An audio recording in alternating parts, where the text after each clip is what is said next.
Bienvenidas y bienvenidos al podcast La Lotería de la Vida, reflexiones sobre ciudadanía y ética aplicada. Soy Juan Carlos Mantilla. Hoy vamos a abordar la pregunta por la responsabilidad sobre el cambio climático. ¿Somos todos igualmente responsables del cambio climático? Y la otra cara es, ¿somos todos igualmente responsables de las soluciones que requiere el cambio climático?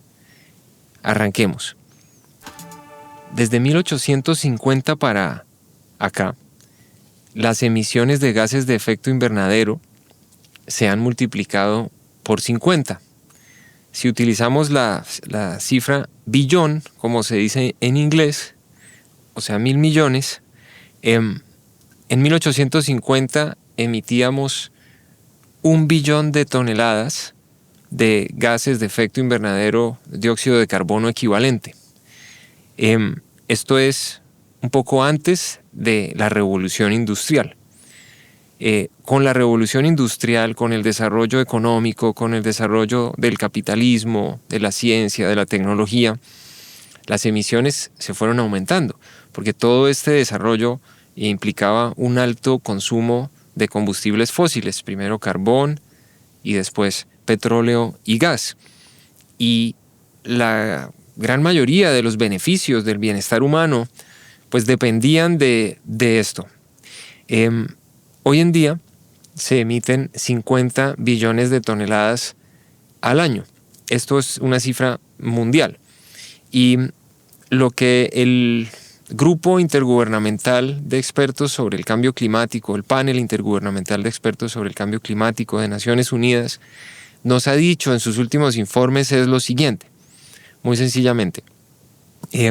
Este aumento en las emisiones, que está ligado al crecimiento económico, al uso de materiales también, de minas, de la minería, este aumento de las emisiones ha generado un aumento de la temperatura de un poco menos de 1 grado centígrado. Ese aumento ellos lo han podido evidenciar, confirmar con la ciencia, y sí ha aumentado la temperatura. Según los cálculos que ellos hacen y las proyecciones, con los modelos que ellos han construido, dentro de 6 años, ya eso muy pronto, 6, 5, 4 años, porque estos informes tienen 1 año y medio o 2, llegaremos a un aumento de 1.5 grados en la temperatura. Y si continuamos en la misma tendencia, dentro de 16, 18 años, llegaremos a un aumento de 2 grados centígrados en la temperatura. Lo que los acuerdos de París de 2015 y las posteriores COP, las conferencias sobre estos temas, han intentado hacer, pero el acuerdo de París puntualmente es lograr que los países se comprometan para que no lleguemos a los 2 grados centígrados de aumento de la temperatura. Y ojalá que nos mantengamos también por debajo del aumento de 1.5 grados. ¿Cuáles serían las consecuencias de estos aumentos en la temperatura?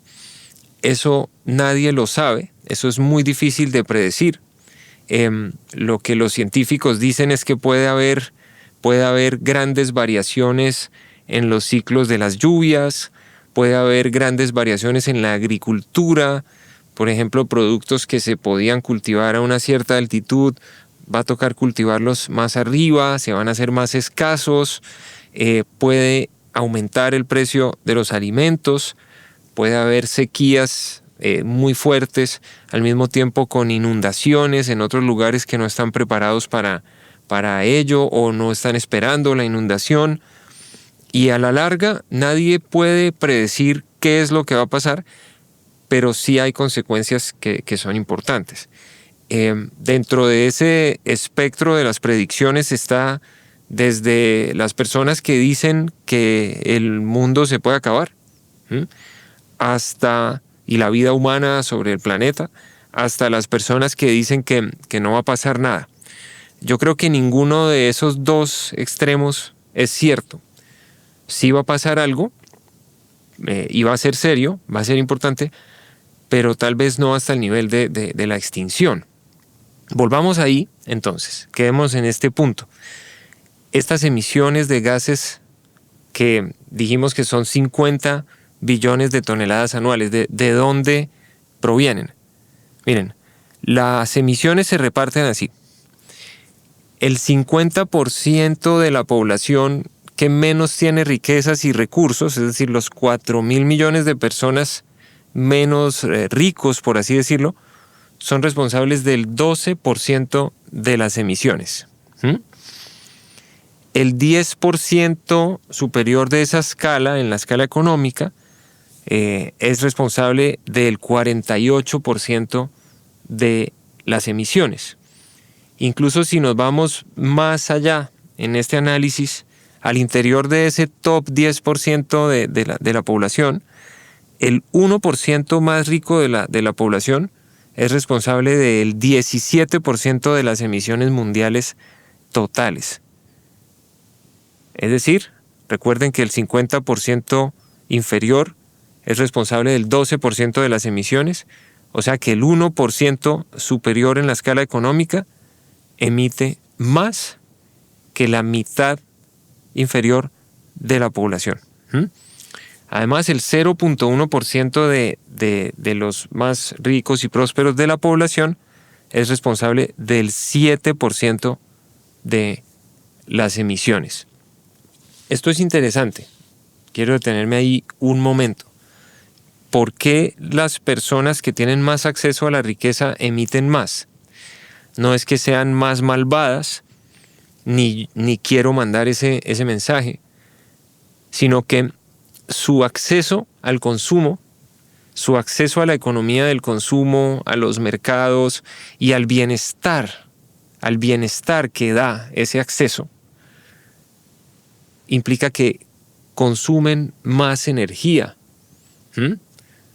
Pueden comprar mucho más productos, pueden tener viviendas y más grandes, o pueden tener automóviles, pueden viajar en avión, pueden comprar mucha ropa, pueden tener todo lo que deseen y estar en el mundo del consumo. Entonces se puede comprar juguetes y muñecos para los niños, se puede comprar tecnología y dispositivos para los adultos y los niños, se puede vivir en el mundo de la economía próspera. Y eso significa, como ya dije antes, que se consume mayor energía de manera directa y de manera indirecta. Y en estos momentos, el 82% de la matriz energética mundial proviene de combustibles fósiles. Entonces, cualquier aumento en el consumo de la energía, pues es un aumento en el consumo de combustibles fósiles, carbón, petróleo y gas, más o menos cada uno en una tercera parte. Y por eso las personas que tienen más riqueza, sin tener malas intenciones, pues emiten mucho más. Ahora, región por región, esto también es interesante entenderlo. Las emisiones per cápita, o sea, por persona, el promedio por persona en el mundo, son de 6.6 toneladas. Detengámonos ahí, 6.6 toneladas por persona. Lo que se necesitaría, según los científicos, para no llegar a un aumento de 2 grados en la temperatura es que las emisiones per cápita bajaran a 3.4 toneladas. Y lo que se necesitaría para que no llegáramos a un aumento de 1.5 grados es que las emisiones per cápita bajen a 1.1 toneladas. Entonces uno diría, pues bueno, de 6.6 bajar a 3.4 o a 1.1, pues es bastante, pero se ve viable, hasta que uno entiende lo que voy a decir ahora. Las emisiones per cápita en Estados Unidos son de 21 toneladas. Recuerden que el promedio mundial es 6.6, pero en Estados Unidos es 21 toneladas. En Europa, es 9.7. En Rusia y Asia Central incluso es más alto que Europa, es 9.9. Entonces el orden es Estados Unidos 21, Rusia y Asia Central 9.9, Europa 9.7, Asia del Este, o sea Japón y China 8.6, Medio Oriente 7.4, América Latina 4.8, Asia del Sur y del Sureste 2.6 y finalmente África subsahariana 1.6 toneladas. Estos promedios de la región también esconden diferencias importantes al interior de cada región. Para no sobrecargarnos con cifras no voy a especificar esto, pero más o menos es parecido a la distribución mundial. Es decir, dentro de América Latina el 10% superior en la escala económica emite mucho más que el 50% inferior en la escala económica. Entonces, el único ejemplo que les voy a decir es el de América del Norte, que es interesante porque el 10% superior emite 73 toneladas. Y recuerden que el promedio mundial es 6.6 y necesitamos llegar a 3.4 o a 1.1. Y las personas que tienen un estilo de vida más próspero en Estados Unidos emiten 73. ¿Sí? Entonces, eso es algo pues que nos hace pensar en quiénes son realmente los responsables del cambio climático, ¿sí? Porque piensen ustedes que Estados Unidos, Rusia, Europa son emisores muy grandes, muy grandes. Sin embargo, Europa logra emitir la mitad que en Estados Unidos por persona, al mismo tiempo que logran niveles y estándares de vida y de desarrollo que son iguales de altos o mejores que los de Estados Unidos. Pero detengámonos en la otra parte de la escala. África subsahariana y Asia del Sur y del Sureste ya cumplirían con lo que hay que hacer. Es decir, que si todo el mundo fuera como África subsahariana o Asia del Sur y del Sureste, pues ya cumpliríamos con las metas que se necesitan para cumplir con los acuerdos de París. Entonces, ¿quiénes son los responsables del cambio climático? Para responder a esto de manera clara, sobre todo los países más desarrollados del mundo son los responsables del cambio climático. Y no es porque hayan hecho las cosas con mala intención, sino porque el desarrollo económico y social que ellos han logrado, pues lo han logrado gracias al uso de los combustibles fósiles que ha generado las emisiones y que ha generado el aumento de la temperatura. Al mismo tiempo, el Informe Mundial de Desarrollo Humano de Naciones Unidas sobre esto, Antropoceno, la próxima frontera, nos dice una cosa muy, muy alarmante, y también el informe de seguridad humana, que la mayor parte de los daños, las fatalidades, las muertes que se van a deber al cambio climático van a estar en los países más pobres, en los que menos tienen capacidad de adaptarse y de responder al cambio climático.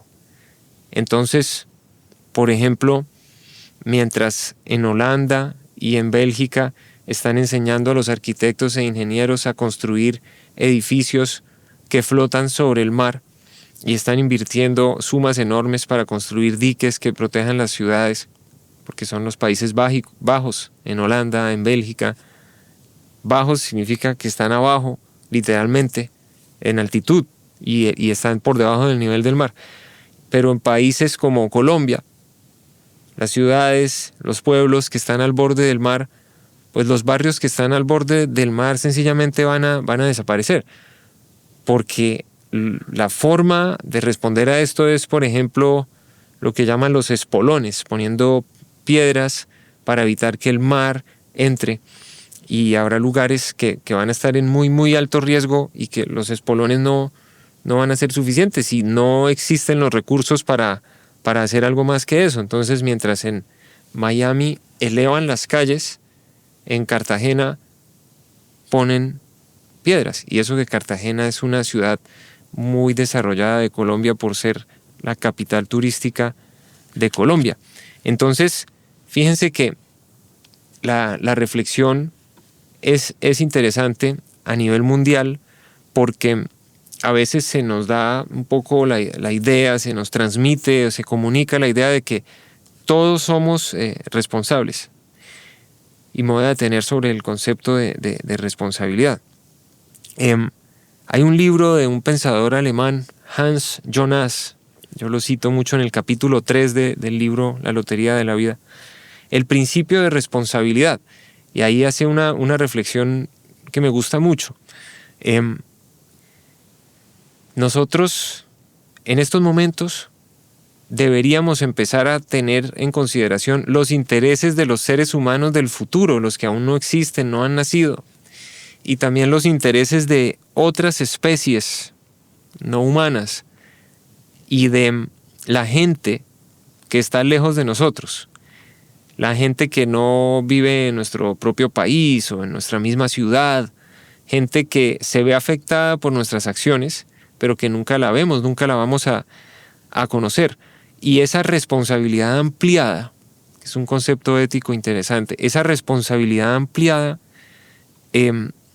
digamos, estamos obligados a tenerla porque nos estamos beneficiando de la civilización técnica, tecnocientífica, de todos los beneficios de la tecnología, de la ciencia. Por ejemplo, ahorita, miren, estamos comunicándonos con un podcast. Resulta que lo que implica en términos de consumo de energía, el Internet está creciendo y creciendo. Lo que implica la inteligencia artificial. Se dice, los que saben del tema de la energía, que pronto va a llegar el momento en el que más del 15% del consumo de energía del mundo va a ser por la utilización de la inteligencia artificial. Y fíjense que los automóviles son menos del 12%.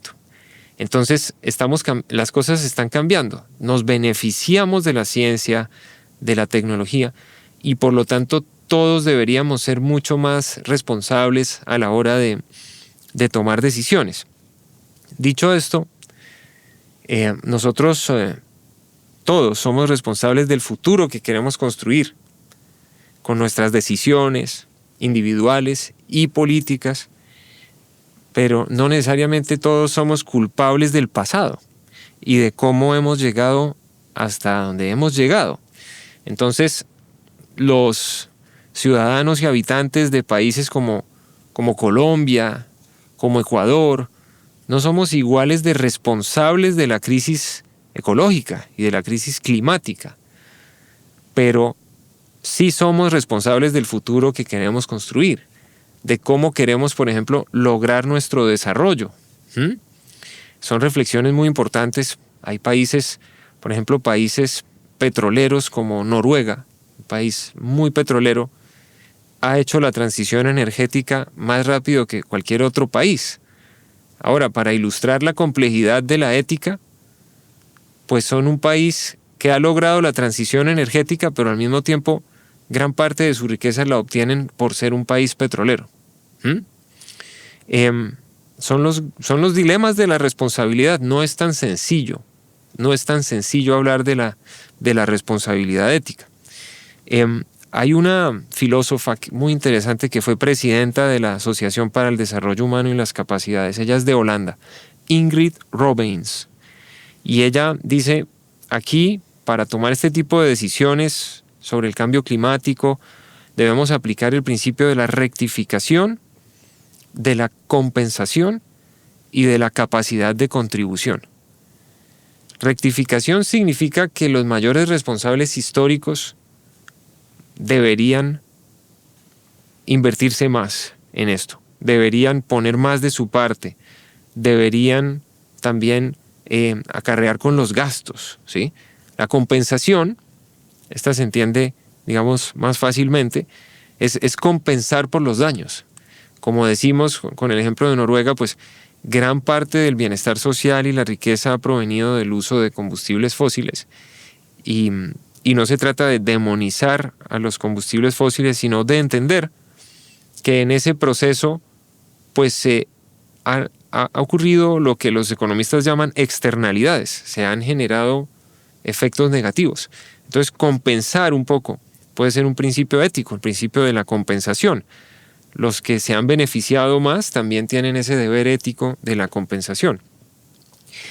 Y el otro es el de la capacidad de contribución. Ahí quiero parar un poco porque es muy interesante. En una situación de crisis, en una situación de nos toca hacer algo o si no podríamos desaparecer, esas situaciones que definen, por ejemplo, el estado de excepción, la excepcionalidad,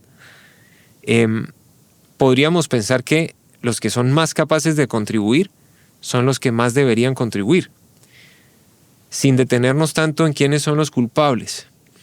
No, los que son más capaces de contribuir deberían ser los que más contribuyan, ¿sí? Y uno también como persona podría pensar, ¿estoy en capacidad de contribuir? Entonces voy a contribuir. Hay otras personas que no están en la misma capacidad de contribuir que yo, entonces pues dejemos los que contribuyan menos a estos grandes cambios sociales colectivos. El Papa Francisco, una persona muy especial, no solo para la comunidad católica del mundo, sino para la comunidad general, para la humanidad. El Papa Francisco escribió 2 cartas encíclicas muy bonitas. Laudato Si sobre el cuidado de la casa común y Laudate Deum. En Laudato Si sobre el cuidado de la casa común, él empieza a proponer una ética del cuidado basada en una interpretación alternativa del Génesis. Y dice, pues si somos una especie especial, entre comillas, una especie privilegiada por la creación o por la naturaleza, nosotros somos más responsables que los demás, tenemos una responsabilidad especial. Martha Nussbaum dice, tenemos la responsabilidad del buen gobierno sobre el resto de las especies de la naturaleza. Tenemos la responsabilidad de cuidar. Y empieza a proponer esta idea de la ética del cuidado, muy ilusionado con los acuerdos de París. La carta encíclica Laudato Si sobre el cuidado de la casa común es del mismo año que los acuerdos de París, y de hecho el Papa también tuvo relación con los acuerdos de París. La otra carta, Laudate Deum, de 2023, es 8 años después, y 8 años después el Papa Francisco se da cuenta de que no estamos avanzando como deberíamos, no estamos avanzando tan rápido como deberíamos avanzar. Entonces, ahí dice, pues tenemos realmente dos opciones. Una es rendirnos o caer en el nihilismo, de como no estamos logrando nada, no intentemos nada, no intentemos más, sigamos viviendo como vivimos. O concentrarnos en lo que cada uno de nosotros realmente puede hacer. Concentrarnos en lo que cada uno de nosotros realmente puede hacer tiene relación con el principio de la capacidad de contribución de Ingrid Robbins. Es también realista, es viable que cada uno de nosotros piense en qué es lo que puede hacer y que cada país, cada sociedad piense en qué es lo que puede hacer, no solamente en que nosotros no somos los mayores responsables. Concluiré con un ejemplo sobre nuestro país. Colombia. Colombia es responsable del 0.4% de las emisiones de gases de efecto invernadero en el mundo. Y además, la mayoría de esas emisiones se deben a la agricultura. Es decir, emitimos muy poco comparado con cualquiera en el mundo y estamos cerca, pero un poco por debajo del promedio de América Latina. ¿Significa esto que no debemos hacer nada? No necesariamente significa eso. Nosotros sí debemos participar en esa lucha contra el cambio climático, pero al mismo tiempo debemos reclamar la posibilidad de desarrollarnos, ¿sí? El derecho al desarrollo. Entonces, nosotros podríamos, por ejemplo, utilizar los recursos fósiles que aún tenemos al mismo tiempo que hacemos una transición energética decidida.